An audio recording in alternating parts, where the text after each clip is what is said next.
Okay, we're live, and I have a special guest, William Ramsey, from William Ramsey Investigates. It's the top in the top 1.5% of most listened to look for podcasts in the world, according to Listen Notes. That's correct. And one of my favorite podcasts to listen to. And we're talking about, I went to day 6 of the Maxwell trial, and we're going to talk about what happened today. Another stumble for the government, and just the trial in general. So welcome, William Ramsey. Thank you. Thanks for having me. It's great to be with you again. How was the trial today? I'm just exhausted. And I think everybody there is pretty much, who's been covering it, is really getting exhausted. Just the subject matter is very disturbing. I'm having a hard time sleeping at night because I'm so, I think, upset by what I'm listening to. Just the enormous wealth.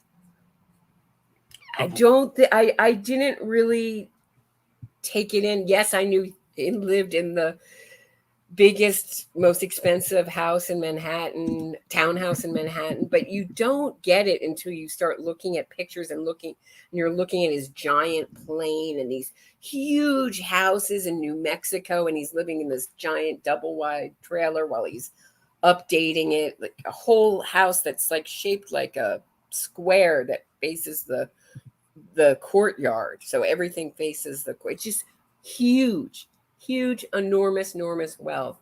And I wonder how many people live like this. I mean, we talk about the 1%, but how many people are living like this?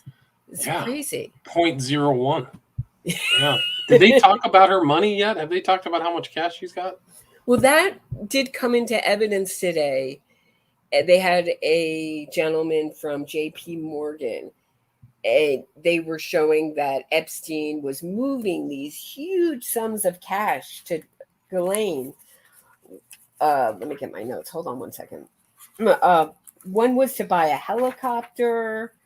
The other, they never said what it was for. So, and it showed that it's from, and it's all these accounts that have names that are not their names. Like, it has to be for some tax reasons, but hold on I have so many notes. I almost filled up a notebook. William Ramsey in the first 6 days. Okay, so $18.3 million was moved from a money market account to Maxwell on October 19th, 1999.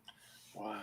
So that may have been, she was bragging to one of her victims that Epstein bought her house. And then in September 18th, I believe this was in 2002,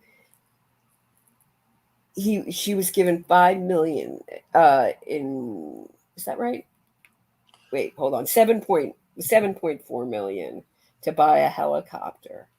So it just casually moving around millions of dollars. Right. And the cross-examination was really funny. Yeah, the cross-examination was Christian Everdale, who's a fantastic, boy, he's impressed me as a lawyer. He used to be a prosecutor. He prosecuted El Chapo, and now he's a defense attorney getting the big bucks. And he was he was asking questions to this gentleman from JP Morgan saying, well, how do you know that Epstein initiated these transfers? Don't rich people have a family accountant? How do we know they didn't do it? And he pointed to a couple of checks that were signed by someone else in the Epstein's one of Epstein's employees. But I don't think he made any traction with that. I think it was point taken. I don't think it was a terribly damaging witness for the prosecution, but it's just the enormous. I mean, can you imagine? And rich people don't share their money, so what's going on? What is she getting paid for, really? Right. These are still open questions. Where's the money coming out? How did Epstein make $550 million without much of a paper trail? That's a huge question for her and him. They keep talking, William Ramsey, about his clients as if he worked. as if he had a normal job in this trial. And Wow. it's really hard to keep quiet and not shout at the top of my lungs. What clients? What did he Where's do? the record? He said that he was a money manager. You have to make filings like crazy every quarter.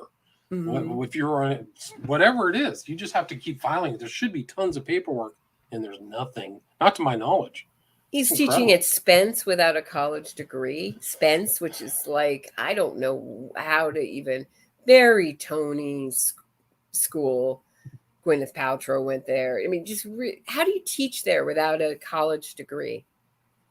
I don't know. There's so many mysteries to Epstein, how he got around, and how he. And the other interesting thing is, his homes all looked kind of not lived in. I don't know if it's just his psychopathic personality comes out in the way they're decorated, but there's no real feeling. You don't have any feeling of who he is besides his obsession, and maybe that's who he is totally, was a pedophile beyond his artwork. But the way it's decorated, no patterns, bright blue carpeting, white walls, just very odd. Yeah. No, I mean, if I had money, I would certainly be getting the best fabrics and the best wallpapers and the best everything, but not this guy.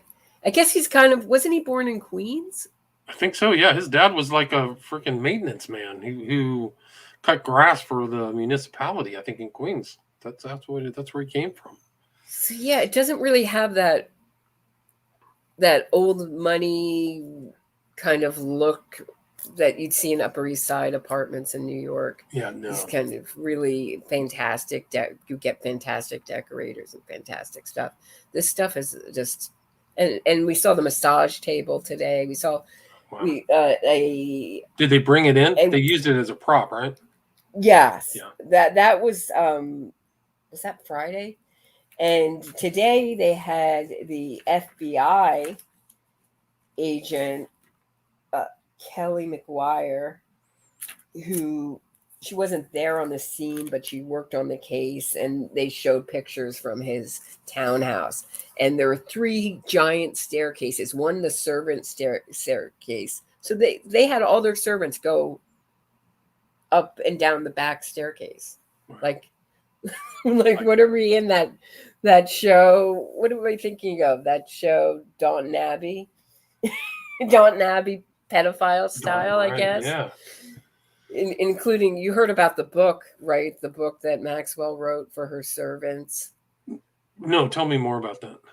So she wrote this book telling them, you see nothing, you hear nothing, you say nothing.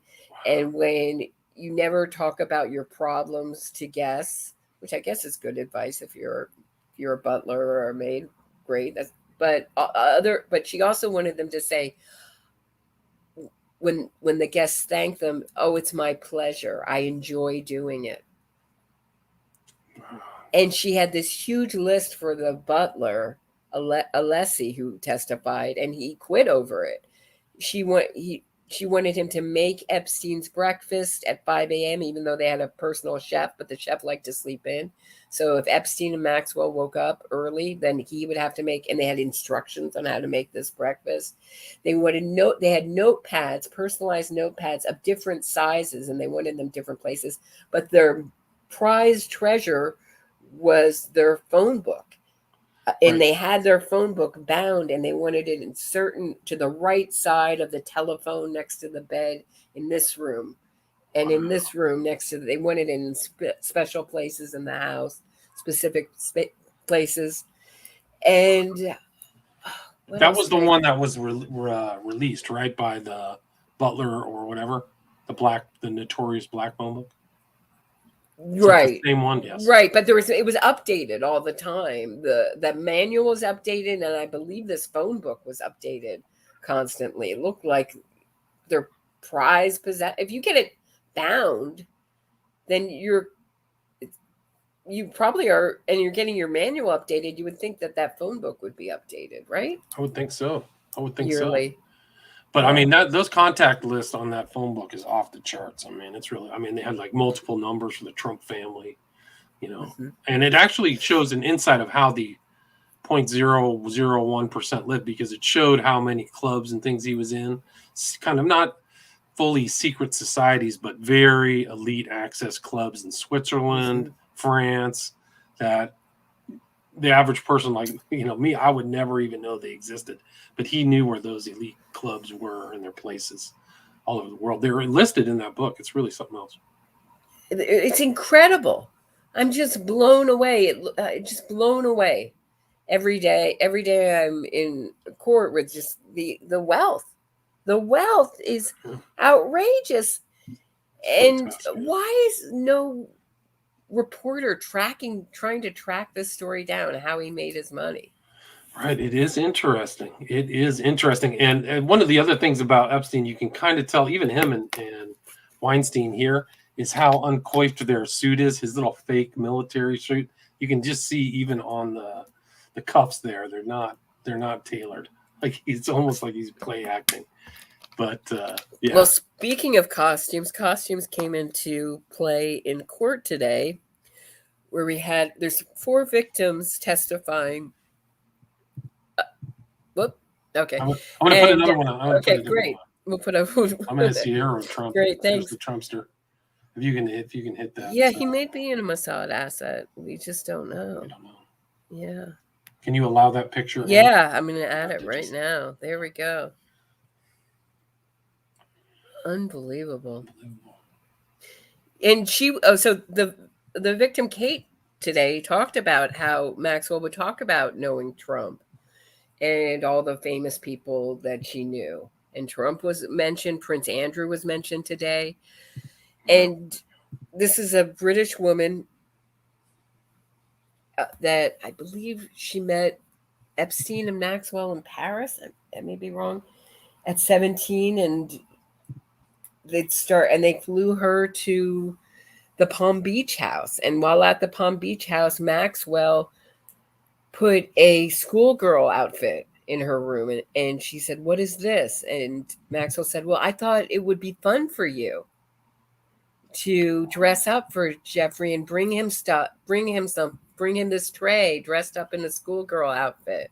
And it just... Wow. And so this is where the prosecution, once again, there's 3 women, 1 man, and they're all very, very young. And the defense team is like this dream team, a defense team of experienced, practiced lawyers. I think the youngest one on there is Christian Everdoe, used to be a prosecutor. Everyone else, what she's paying for this defense must be enormous. And the government looks like little, I want to say teenagers, but I think that's a little insensitive with what we're talking about, but that they have small voices. Sometimes they look insecure and unsure. And they had a major failing today where I thought it was a pretty sincere mess up. And so did other people, which is that they didn't show a picture of the schoolgirl outfit. So Kate testified, then McGuire, the FBI agent, testified. And they wanted McGuire to show the schoolgirl outfit to back up what Kate just testified to. But the defense objected, and that woman demon lawyer that Maxwell has, Bobby Sternman, objected very successfully and said, "Look, this isn't even in evidence, and you can't do this. You can't bring this up now. The government should have questioned Kate about it and showed her the picture." And the government said, "Well, firstly, we want to be sensitive with the way that we question the witnesses, and secondly, the whole defense is based on Elizabeth Loftus / the False Memory Syndrome Foundation's idea that all these victims' memories are corrupted and implanted and incentivized by money. So we didn't want to show the picture of the schoolgirl outfit because of that." And it got thrown out. It got tossed out. They Wow. successfully kept that picture out. And juries like to see stuff like that. So if a witness testifies that I was given this, and they also said, well, this how many years later, it's not the same outfit. And the government rightfully argued, who cares if it's the same outfit? The idea is not this is the same outfit. It's the idea Epstein has a fetish for underage girls in schoolgirl outfits. This is his thing. Right. And the judge agreed, and it got tossed out. And every day it's looking more and more possible like Maxwell might walk. Really? So you think that she could possibly walk? What about the perjury charges? She's got a dream defense team. Who thought OJ was going to walk? Right, I think they have the New York, in these federal cases, New York has a 96% winning record. So statistically, she has a very poor chance. But what I'm looking at in court is just a overspent team and under a team with not a lot of, like, a government with not a lot of experience. But don't you think that that's intentional by the government, because no experienced attorney would want to take this case? He probably just went down the roster and said he wants to do this. I would think that that's the case on the federal side. Like, I hear that the prosecutor's office in Manhattan is in disarray. So I think there's partially that's a problem. You don't get paid much as any good prosecutors like Everdale leave to become defense attorneys because that's where the money is. And you're right. What experienced prosecutor wants to piss off their well-connected friends? Right. I mean, they wouldn't be, probably in New York City in particular, they would be just, persona non grata. They would just be banished. So in society, they wouldn't be going out to any parties or anything if she's so well connected. I mean, I was talking to another reporter who's reporting on the trial about this, and I said, well, he was saying, yeah, the government looks really bad, but I don't want to tell my audience that because I don't want to look unsupportive to the victims.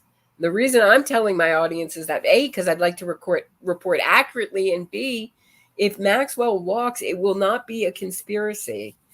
It will not be by design that this was some kind of show trial that they went through. Right. These are competitive people that want to win. They're just outspent and out. They don't have the experience the other team does. I'm not saying that they're going to win. It's not definite, but there's more of a possibility than I ever thought of Maxwell walking. Definitely. After watching it for 6 days. Yeah. Oh yeah. I'm shocked. I thought this would be like, it's so different than NXIVM. The way Moira Penza and that crew prosecuted Raniere was just perfectly done. This is not that. This isn't it. And I don't know why they had an expert on victims and their abusers, and I don't know if the scope was narrowed to become very narrow by the judge or what, but why did they keep her on? They didn't keep her on the stand for nearly enough time. I hope they're going to have another expert. She's going to plead the fifth, right? She's not going to testify. I don't think she's going to testify. I can't see it, but maybe the word on the street is that she's dying to testify. Wow. And they have her dressed up like today. She's in a turtleneck, dark green turtleneck sweater, no skin, no sexuality, pants, always pants. It looks very planned, and then I don't know, what do you call that? Scripted for her. Right. Maxwell, don't wear anything that suggests that you're sexual at all. Right. When we talked before, now that I'm remembering, I thought that she was going to plea out because I thought that was going to be her way out. So apparently the government never offered her a plea deal. That's what they say. That's what they say. Wow. But her brother also says that her hair is falling out and she's losing 1,000,000 pounds. And if anything, she's heavier than ever and looks healthier than ever. Jail has done her wonders. I think she looks better than ever. Wow. So I don't know. Probably What do you, staying I away want from my hair parties. to fall out like that. If that's your hair falling out, because it's thick as whatever, you know. Right. Interesting. Mm-hmm. Well, I mean, the Maxwells aren't exactly the most honest people in the world, that's for sure. So if he's saying she's dying, it's probably the opposite. Can you hit the OK button and put that picture in? I got some great pictures. Sure. Oh, yeah, great. I didn't know it was a new one. Yeah, there's her with the Prince 2000. I've got her. Here's another one. This is a good one. This is her with Abramovich, which is really something else. Abramovich was notorious because she was in the Podesta emails, right? Mm-hmm. You know, Abramovich. Oh, let's put this one up. This is her with one of the most wealthiest people on earth. Let's do a guess and see if you can figure out who that person is. I don't know who that is. That's Elaine Jobs. Oh, now I'm reading it. Oh, wow. That's Steve Jobs' ex-wife. So I think she's worth crazy billions. So she's hobnobbing with the top. I think that this picture was taken at Pedo Island. Well, one of her, I don't know if it was a victim who married Dubin, Eva. Right. There was a Swedish woman. Right, Swedish woman who went on to marry Dubin. Was that just a friend, or was she a victim? And Sarah Callan went on to marry the race car driver. Yeah. So, right. Yeah. Here's her with Abramovich. So, do you just have William Ramsey? Do you just have a folder that's like your William Ramsey? I mean, your Epstein Maxwell folder on your computer. These pictures. Yeah. There she is at this party with Abramovich, the blood drinking spirit cooker. At the Chateau Marmont, no less. Wow. So that ties in with Robert / Hunter Biden was there. Some naughty. That's where John Belushi OD'd. Right. Yeah. And actually did a really good Opperman has a really interesting interview on John Belushi's possible conspiracy death. That was a really interesting episode. Here's another one. This is Trump with her dad. Let's see if I can pull this one up. This is Trump with Robert. I think Maxwell worked known for at least 3 spy agencies. I think it was the KGB, MI6, and the Mossad. He was. Wait, Donald Trump isn't Jewish, is he? You know, there's rumors he's definitely not ethnically Jewish. He said mom was Scottish or something. That's where he gets his red hair, and his dad was like a German, I think. But he's, I don't know. He has tons of Jewish. I mean, a lot of his friends and his wife and his daughter's husband's Jewish. So I don't know. I don't know if he's ever really came out. I heard a rumor that he converted to Judaism years back, but I've never. That's hard to do. They turn you down, and they turn you down a lot. Yeah, gotta be really. You gotta really commit. It's not like a Christian or a Muslim. You gotta really. But Jewish is an ethnicity and a religion, so you got.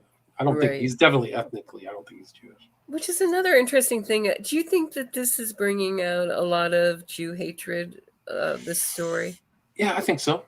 I think that if you have like these main players are all Jewish, Maxwell's half Jewish. Her dad's real name is original name because he bounced through different names, but it was Abraham Laszlo.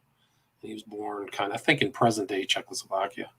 But a lot of Jews would call her not Jewish because it's not through the mother.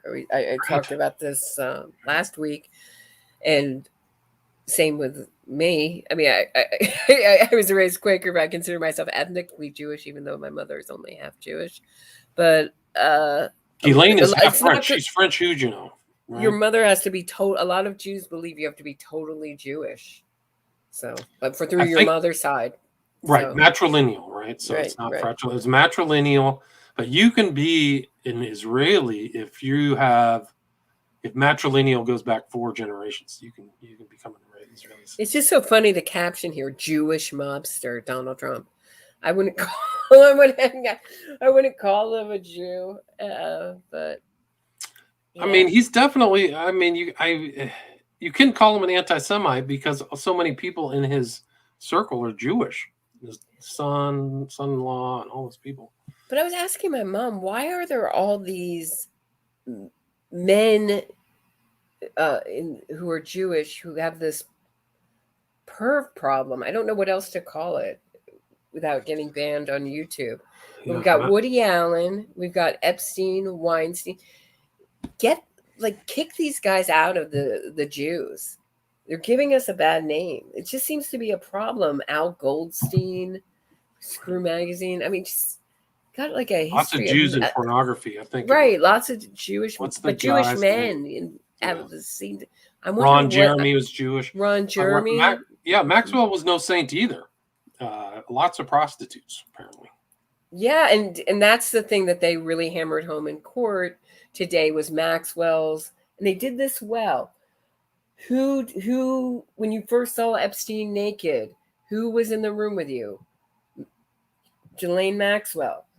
When you came out of the room, Maxwell would ask her, "Oh, you're such a good girl. He loves you so much. Did you have fun? You're doing such a great job." So it's going to be hard for her to deny that she didn't know what was going on. And the other victim, Jane, testified that Maxwell took part in these orgies with children with Epstein. So I think that Giuffre did too, right? In her biography, said that Maxwell was involved in some of these, right? With her, I think. With right. Her. Mm-hmm. So, and she told this woman who testified today that she couldn't deal with how much Epstein wanted blowjobs. Excuse my language, but that could she find some friends, and she couldn't keep up with him, and that he wanted it 8 times a day. So what's going on? What is that? Some kind of disorder, or is that just like is that a man's fantasy? I'm saying it's both. I mean, it'd probably be both. I mean, depending upon the man, I would say that, yeah. I mean, I think that in Epstein's case, he took it all the way to the extreme. And I think he was playing a role, too. I think that was his role as the purveyor, and that part of his role was to act like that, So I think that was just part of his whole thing. I think that really, if you look at Virginia Giuffre as example, is that they kind of like broke her into the trafficking thing and then lent her out, right? So that was so. What other people were like that? How many people? The trial never took place. There was the Crime Victims' Rights Act where the women came in, which I put on my podcast or my broadcast of all the women who said they were abused, but you didn't get the full details of their story. But Giuffre wrote all hers down. So when Epstein farmed her out to Dubin, to Mitchell, to Robertson I think that's what she claims. So I think that God only knows how many of these other women got sent out and networked, right? Oh, you know what name has been bantered around in this trial is John Glenn, the astronaut who I remember when he ran for president, right? And it didn't get very far with it, but he was very close with Epstein. His name has come up a bunch of times. That's interesting. I didn't know that. I didn't know Glenn was associated with it. I mean, there's a lot of people they're figuring out. No, that's not true. William does not claim Trump is Jewish. I said that there was a rumor that he converted to Judaism. He's ethnically not Jewish. Okay. So don't make stuff up. And also, me and Ed did not have a falling out over Trump's election. That's false. I protested against Ed for being sympathetic to all the riots, burning down the cities, and hurting middle class and immigrant people. And actually, it's a false thing of that you're sticking it to the man. So that's why I stopped being a producer for Ed Opperman. Period. It wasn't about Trump's election. I like Ed as a person. I worked for him for 3 years as a producer. We never had any arguments. I like Ed as a person. I don't have anything negative to say about him other than he was just part of that group who thought these riots were productive. I don't think they're productive. I still I don't s- think they're productive. So, I saw that exchange on Facebook, so I can back that up. so That's true. those are false. Those are That false. that did that's it's isn't it memorialized on Facebook? Yeah, I killed my Facebook page. I'm never going Oh, back. right. A lot of that stuff's gone, but I liked as a person. We synced up because he was interested in the same stuff I was. So I have Mhm. zero. I've never said anything negative about it. So you can't make anything up about that. I still don't. Mhm. I mean, so anyway, that was a And, side issue. Sorry. and he's got a hot temper. He does. He gets. So for you to say you had no fights with him is an accomplishment. I would We say. never fought, but I definitely saw the temper side, Mhm. which Yeah. whatever. Or he has a reputation for a hot temper. That's what The people he got angry with, I would be angry too. So I was like, okay, So anyway, I loved Ed. I liked working for him. I learned a lot. I have no misgivings. So I just want to set that for the record. Anyway, What else? well, that picture that I posted. Sorry, one more thing. The picture I Sure. posted was a meme from somebody else. So I don't know if Trump's a Jewish mobster. Somebody put it on. Somebody put it on there. Just because I post a picture doesn't mean that I believe it. Really, the importance of that picture is just to show that Trump is with Ed Opperman. Yeah, really you're right, Eric G. It did set us off. It set me off on talking about the Jews again. So I worry, William Rose, there's a lot of conspiracy theorists at this trial, and they don't seem to really understand a lot of what's happening in court. They're asking questions. One asked me, first or second day, why was that a witness for the defense or the prosecution? Interesting. Like, she didn't understand that the government presents their case first, and then the defense comes next. And I know it's very overwhelming when you first go to court. There's a lot of stimulation. It's hard to focus, but I'm surprised every day how little some people understand about just some of the basic things about our legal system. It's sad. It's a shame. Yeah, it's a shame. Did they say that it was going to be a 6-week trial? Is that what that's what they say, and I feel when I think of that, I think of that movie Hands on a Hard Body, where there's a contest where everyone has to keep their hand on a car, on a truck, and the last person gets it. That's going to be me at the end, like barely standing at the end of this thing.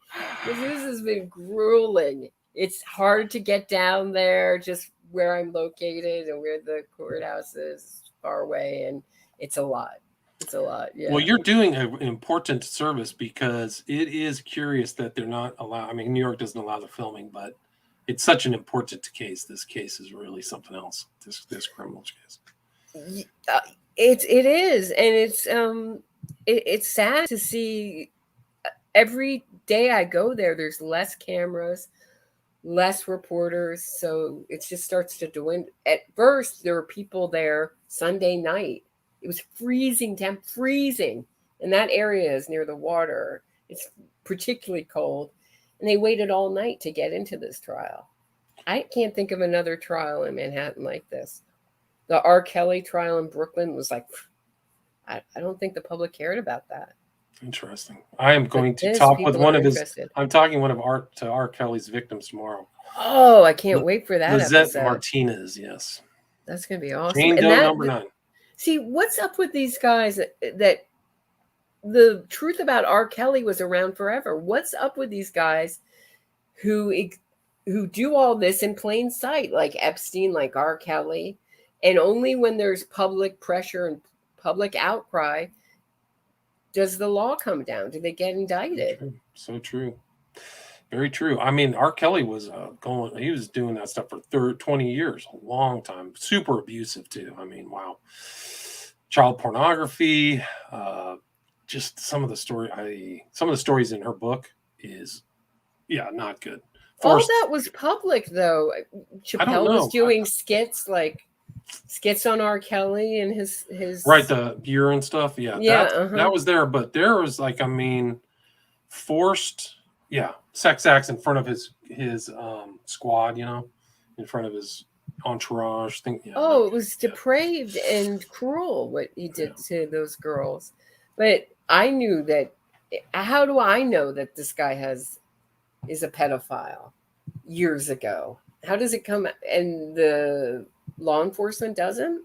To Epstein or R. Kelly or all R. of them? Kelly. Yeah. R. Kelly. Oh, R. Kelly. Hold on. Let me add Here's this the to cover of the book. That's the cover of the book. Oh, great.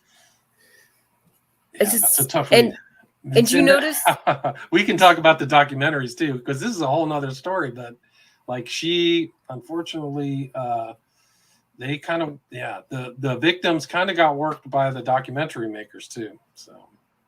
Oh, that's never happened before. Yeah, really. Right. Oh. So we got. So they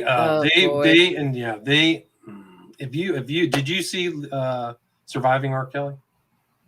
Did you see the? I saw some of it. Very like one episode maybe. This girl was in it, and they did some pretty sketchy stuff with her too. So, and then they sold it to Netflix. So God only knows how much money they made, but the victims didn't see any of that. I don't think. You're right, Lena Hall. Let me put it. You're right. In Busha, it is all about power. I think that if you look at R. Kelly's relationship with a woman, huge power dynamics, like knowing that he's powerful, manipulative. It's probably the same thing with Epstein. Cast him aside. I'm more powerful than you.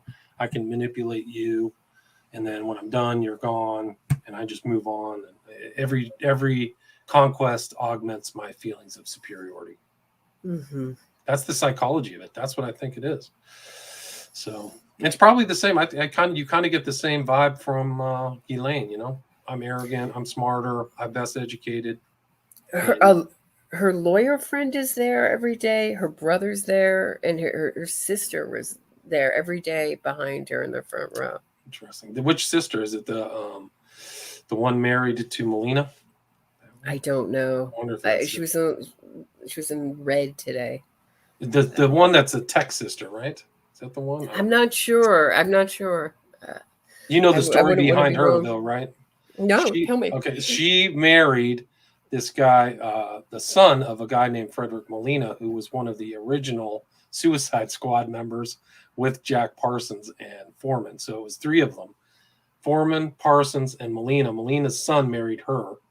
But Parsons was Crowley's kind of Jack. What is the Suicide Squad? They would go out into the Pasadena Arroyo and blow stuff up, and so they got the nickname the Suicide Squad, and that's how kind of the beginning of the jet-assisted takeoff and the whole thing. And he was kind of conversing with Von Braun, right? Hubbard, Uh-huh. So, and they're part of. It gets pretty weird.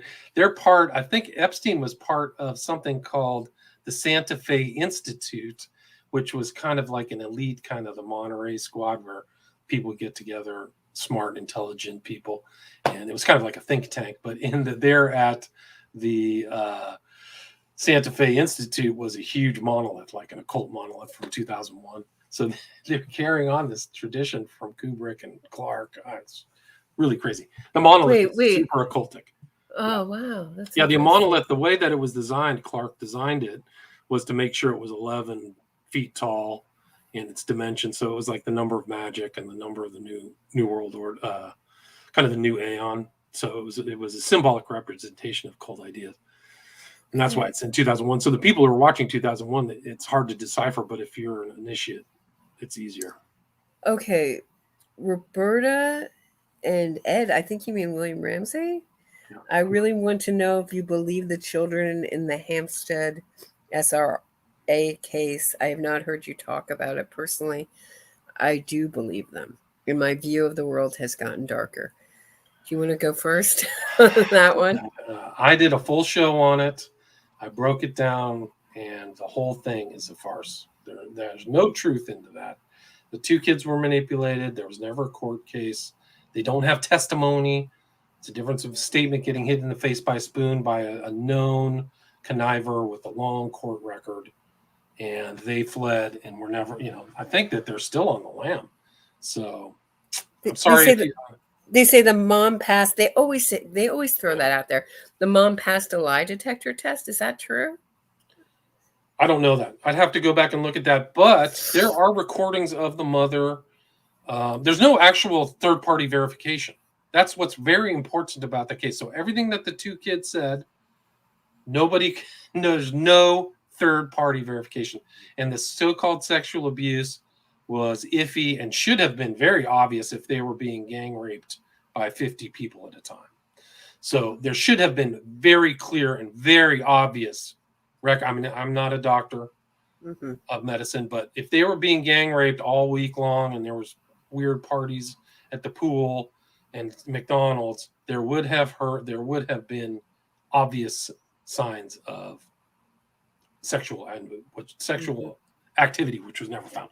So we can go through. That's a whole nother story. I did a whole show on William Ramsey Investigates. You can say Hampstead, and it was just a internet hysteria based upon people who don't really know the difference between in-court testimony and statements made by kids who are getting hit in the head with a spoon. Sorry. Well, nobody seems to know the difference between sworn testimony and statements made to the media, statements made to a documentary crew, statements made in a press conference. Sometimes some of the people that argue with me about seem to think they're all the same. Yeah, Hampstead, the mother was in a custody battle with the father. And that was really the most important thing to realize, is that they were antagonists. So she was trying to make him look bad. And this was her. She ran into this other guy who convinced her to go with the satanic ritual abuse angle.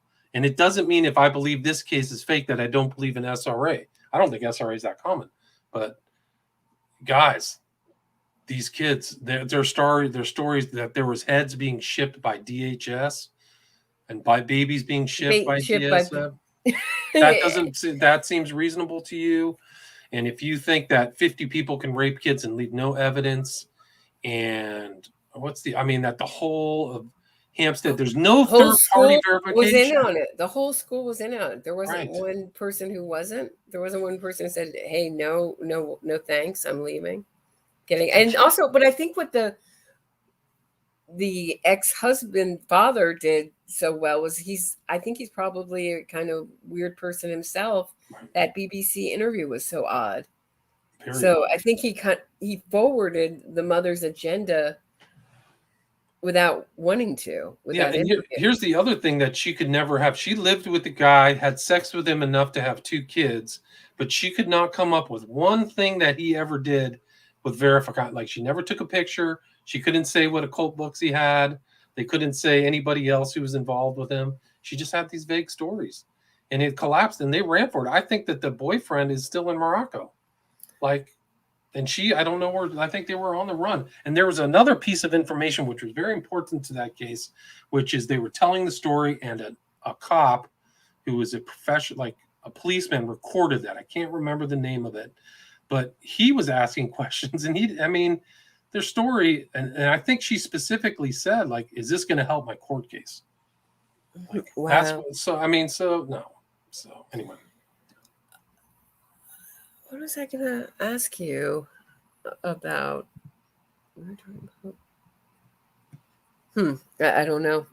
Do people have questions? This is a good one. This is a Bradley Edwards one, when he was going after Ghislaine Maxwell. And I think he was right. He says here, if you can pop that up, Bradley, he was determined to depose her about a relationship with Epstein. 12-year campaign to bring Epstein to justice. Maxwell was the most important of all. Eric, the kids are very believable because they're highly intelligent, very verbal kids. That's my opinion on it. Yeah, the girl had a bruise on her head. The girl had a bruise on her head. And that guy, whose name I can't remember right now, admitted that he was hitting him in the head with a spoon. I haven't heard that Maxwell has any ties to Watkins Bookshop in London. But the other, who you need to talk to, William Ramsey, is Tony Natale, who was Ranieri's girlfriend. Yeah, sure. And Ranieri was really into Crowley and the occult. See, I didn't know that. You need to interview her. Yeah, I need to. I found that out, but I never knew that from me. So he's probably. I'm the only one who talks about it. It's so obvious, though, by the way NXIVM is set up and everything. So. Yeah, it's the total Hubbard Crowley, story. Yeah, it's like the old playbook. abuse. Let's see if I got any more. Brad Edwards. That's what I was going to tell you. Yeah. He must have made a mint, because that's the other thing. The first victim got $5 million. Kate got, I think, $2.5 million. Don't quote me on that today. I'd have to look at my notes. And they said, well, how much did you get? They will say a small number, and the rest went to my lawyer. And that's Brad Edwards. They all have the same lawyer. And that's another part of the defense's theory, is that it was all corrupted because they all had the same lawyer, Brad Edwards. Oh, interesting. Mm-hmm. So well, I think he made. No I think Edwards made money off of suing Dershowitz. He and Castle sued Dershowitz for defamation, and I think Dershowitz's insurance paid them out 7 figures. Mm-hmm. Oh, let me show you. Verified, yeah, let me add this. What is this? Symbolically, yeah, really pretty symbolically rich there. Is that photoshopped or is that real? I think this is real. I think they're both real.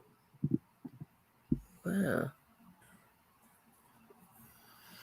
Wow, it's so weird to look. I mean, she looks like maybe someone who would run the PTA, the way they have her dolled out in court. She's got a big mask on, so you can't see how arrogant and awful she is underneath the mask, her facial expressions, and her hair is to her shoulders. And she's always wearing sweaters and turtlenecks and writing notes to her lawyers, and then sometimes occasionally she just stares at the victims when the jury's out of the room, like tries to stare them down. Can you pop that picture up? This is probably one of the more disturbing ones that I have. Oy. Trump with Epstein and his kids. Like, ooh. Do people have questions? Wow. How did this guy operate like this for so long? And are there more of them? Who's the other? I mean, who's catering to these elite pedophile dudes now? I don't know, but here's a very disturbing one. This is probably some of the most important proof that Epstein was a flat-out pedophile, because he has some kid on his lap right here. Oh, wow, look at that look. He's like in his element. On his plane, right? It's on the pedophile. That looks like the smaller plane that he had, the Gulfstream, before he moved to the bigger plane, right? No? Yeah, 2004 on his. Oh no, that's the big plane. That's the 727. Yeah, that's the big one. So big. Wow. Sick. Wow. Did you hear about the testimony of the pilot? A little bit. What was interesting about that? He never saw anyone. Everyone, including Virginia Roberts, looked over 18, and a full-grown adult woman to him, including a 14-year-old. That I don't believe that at all. Oh, this guy, he did 2 things for Epstein. He flew the plane, but he also picked up their luggage before they flew and then dropped it off after their flight. And he also set up their audio equipment, their home theater.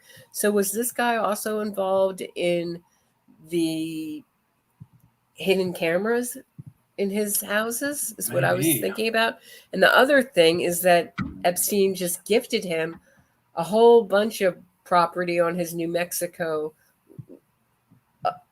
land, the Zorro Ranch, where he built a house. And he had 2 daughters. He has 2 daughters, and you never think this could be my daughters. Just letting them ride horses with Maxwell, thinking they're the best people. Oh, it was creepy. He was very likable, and that was what made it more creepy. Is that I thought to myself, if I met this guy at a party, I'd like him. He seems but ooh. Gives you the chills. He said, I would put her in the woman category, he said about Virginia Roberts. What?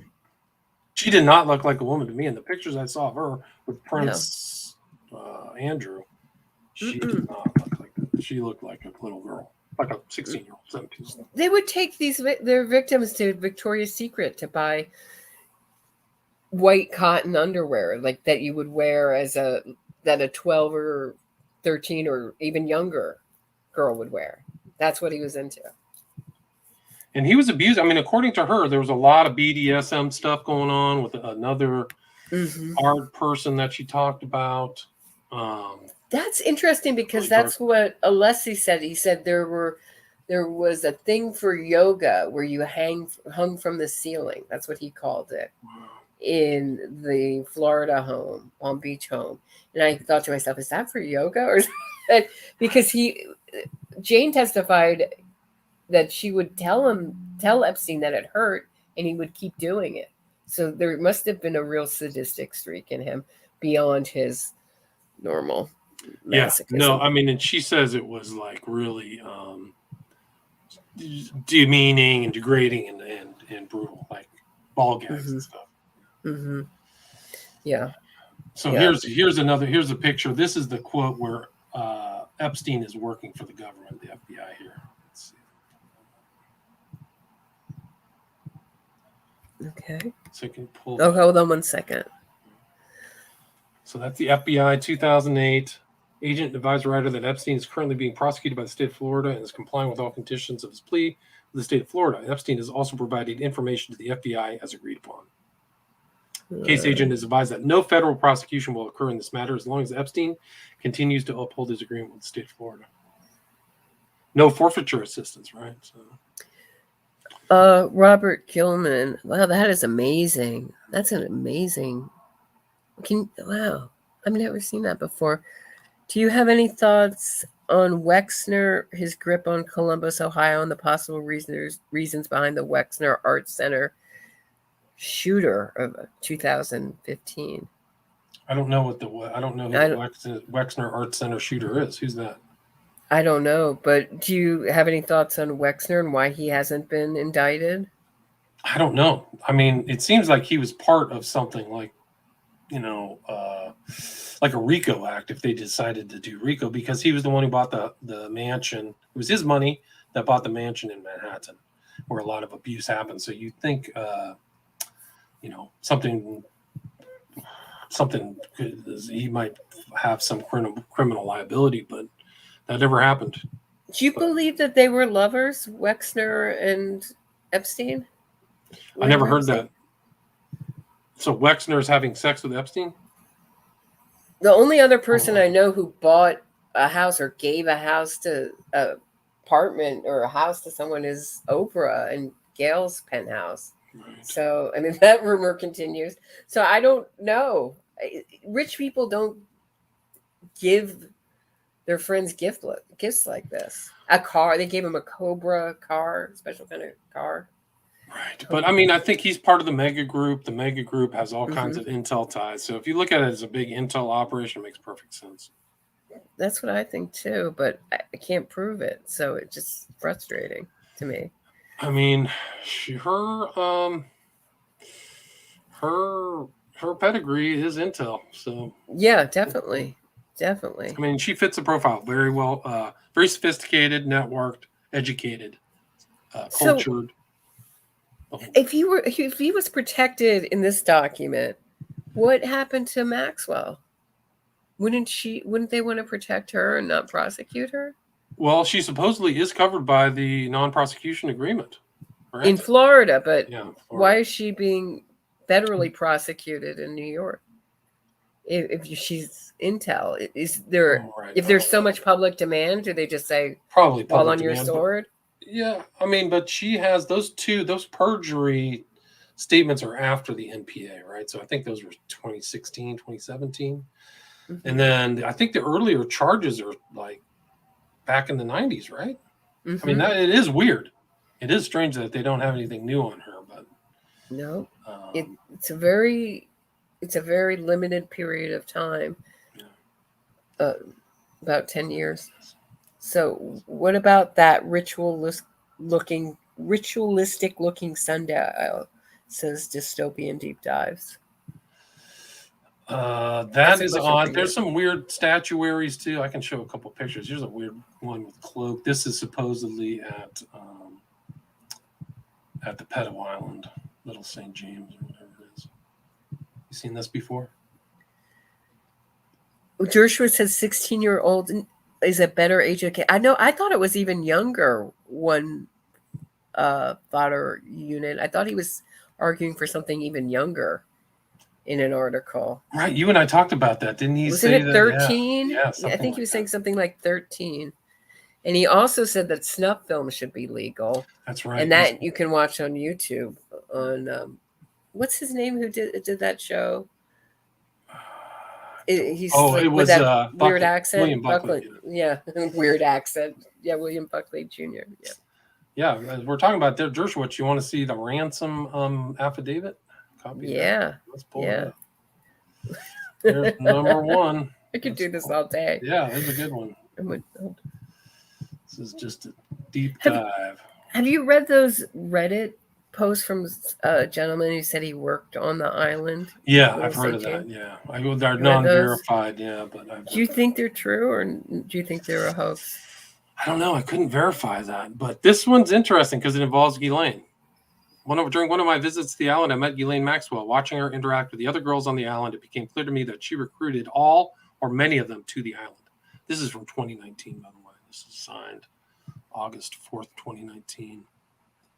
Once they were there, she appeared to be in charge of their activities, including what they did, who they did it with, and how they were supposed to stay in line. She assumed the same supervisory role with me as soon as I arrived. Some of the girls appeared to be 18 or older, but many appeared to be young teenagers. I recall seeing a particularly young, thin girl who looked well under 18 and recall asking her age. I later learned was a ballerina. She refused to tell me or let me see her passport. So, yeah. Let's see. Where is it?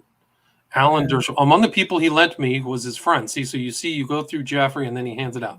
I was in a bedroom at Jeffrey's New York townhouse. Let's get this up here. So these are legal affidavits, right? So if she gets busted for perjury, it's usually a 5-year offense or something. With Natalie Smith, after a short time, Dale and Dershowitz entered the room, after which Jeffrey left the room, and Nadia and I had sex with Dershowitz. I recall specific key details of his person and the sex acts and can describe them in the event it becomes necessary to do so. And that he almost never mentions this girl. He always is fighting against Virginia Roberts, Giuffre. Yeah, that's unbelievable. You'll never hear Sarah Ransom's name come out of his mouth. Never. Very convenient. He also is still in massive litigation. He's still fighting with Giuffre. Like their paperwork is flying as of last week. Like they're still bickering. Who is her? He threw Cooper's her. Is that you told me he's good, right? Yeah, I think he's good. Yeah, I mean he's fighting. There's been a couple errors, but they're squabbling and doing all this pre-litigation. I mean pre-trial stuff.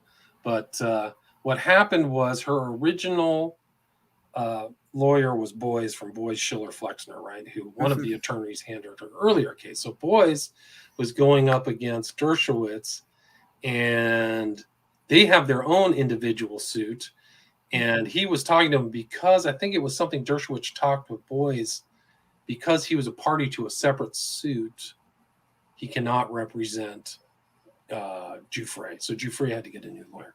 But so Dershowitz, I think Dershowitz this is one of his tricks. He's like, you have a really good lawyer, let me get him thrown out. Yeah. So Boyes is gone, Cooper's in, but I think Dershowitz is suing. He's being sued by Giuffre. Boyes and him are suing each other for defamation. I think Boyes is suing him for defamation, and I think Dershowitz is suing Netflix for his representation. So. Wow. Yeah. It's kind of interesting because in the beginning of this story, I stood next to him when Epstein was still alive at one of these hearings. He's, number one, the scariest human I've ever been next to. Yeah, you said you had a really bad vibe from him. Huh? Oh, he scared the heck out of me. And two, he was talking all the time. You couldn't stop him from talking about Epstein and how he never had anything but a massage from an old lady, and his wife was always on the trip, and he had never saw an underage. Him and Larry Vasosky, the pilot who worked for Epstein for 30 years, both of them, and Dershowitz never saw an underage girl around Epstein. Only once. Only two people on Earth. And he was talking all the time. And he gave a press conference in the hallway after this hearing, impromptu press conference in the hallway, couldn't wait to answer questions. Where is he now? Why isn't he in front of the courthouse at Maxwell's trial? Where is Dershowitz now? Why isn't he promoting himself as innocent the way he used to? Good question. Maybe because it backfired so he seems to be bouncing around. I mean, he seems to, I see him pop up here and there, not on the Epstein issue, but he seems to have kind of weathered the storm. People are still asking him to, be on shows and things like that. You ready for the snuff films, Dershowitz? Yeah, it's so great. This is what you sent to me, so I posted this. Yeah, thank you. Yeah. Can you hear it? The film I can keep making money from? There is a great deal of evidence to demonstrate, probably more evidence on this side than on the other side, that exposure to what you call pornography, if anything, inhibits illegal sex conduct. No, that is, but there is a lot of learning to that. To what happens to a woman who has been raped and the rape has been filmed and the films are being sold. This is a very interesting point. I had a debate with Alan Dershowitz at the Harvard Law School 3-4 years ago, and he was taking the flat-out pill position. You can't censor anything. And I said, well, what about a snuff film? Do you know what that is? People get killed. That is actually, it's never been proved there is such a thing. Never mind. He kind of did like that. Well, he said, it would be all right. You would have to protect a snuff film that was made abroad, because then the murder would not be something that had been, so to speak, licensed deliberately in America. I thought that a high form of sophism. To say it's okay to show films of people getting killed as long as you kill them outside the continental limits. And do you ever look at television or movies? There are people getting killed all over the home. By the way, there are snuff films. Snuff films have been made. There's the killer from Canada, McNaughty, made a snuff film. Mm-hmm. And Leonard Lake and Richard Eng made snuff films too. So, what's interesting about that is Buckley promoted the innocence of a convicted killer, and it came back to bite him in the butt. I can't remember the details of it right now, but it just made me think of it. Have you ever heard the story? I mean, Buckley put himself, he's a right-winger. Skull and Bones, by the way. Bonesman Yale. God in Yale was his book. He puts him out as kind of a Christian representation. Have you ever heard his stories about gay sex, that he preferred men?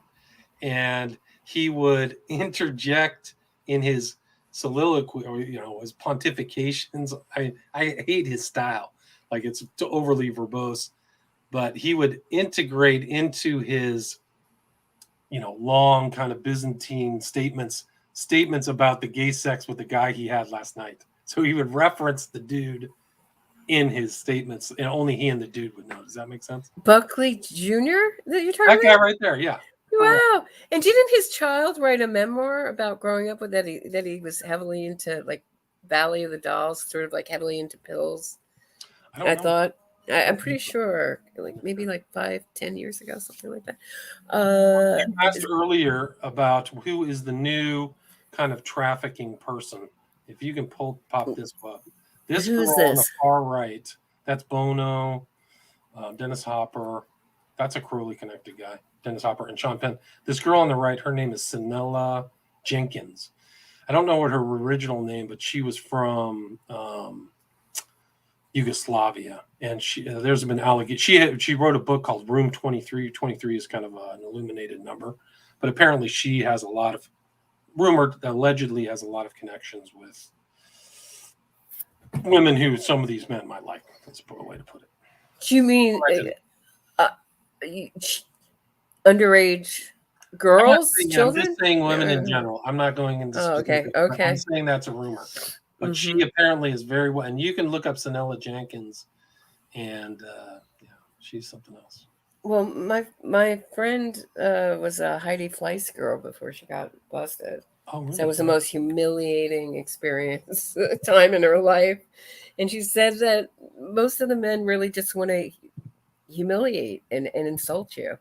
So the happy hooker thing, I'm here to say, doesn't exist. Sorry, guys. So they're paying to like demean the women. That's what they're say how fat. At the time she had a cocaine problem. She was so skinny. So underweight. So she was doing it to And they finance. and they would one John just would say, "Oh, you're so fat and ugly." She was a model. Why did Heidi send you over? So that's all I can say. And that's why Do you let me. Do you want me to Do add you this think one? any prostitute ever enjoys her job? I think there might be one with maybe a personality disorder that are very public. There's something maybe wrong with them. Like they might be a psychopath or something wrong. I don't know. Maybe I'm saying like the tiniest minority, but I say no. Yeah. The majority. They just that want majority. Yeah. Not the Yeah. Oh, yeah. wow. So have you got the background on the Terramar project and all she did? And this was kind of like her excuse to have a kind of front, nonprofit. And she was going around to all these places. She was in Texas. I think this presentation was in Austin. So there's all kinds of stuff about her and Terramar in the background and her idea of the ocean and stuff. She was really trying to turn it into, kind of a different nation. Yeah. Do you think it was a tax dodge or something else? I think in part, absolutely. I think it's pretty. I wouldn't be surprised if somebody said she was money laundering. I wouldn't be surprised. I have no proof of that. Because that's the other thing about their bank accounts, that they all had weird business. They were all like business accounts with weird names. Like, hold on one second. I'll actually get to my notes and I'll tell you exactly what they're called. Hold on. Do you remember, while I'm looking for that, do you remember Dershowitz's article supporting Maxwell? Because I'm vaguely remembering it. I don't know. I remember it's like my friend Jolene or something. Wasn't it called something like that? I don't know. Let me see if I can find that. By the way, one of the defense's arguments in cross-examination is that Epstein had a bad back, and that's why he had heating pads, and that's why he had all these massages 3 times a day. It was called the Financial Trust was one of them, and the other one was something asset account. Yeah, Financial Trust Agency to Maxwell. Yeah, it was Epstein's thing, the Financial Trust Agency. Interesting. So I think he had 1,000,001 ways to dodge a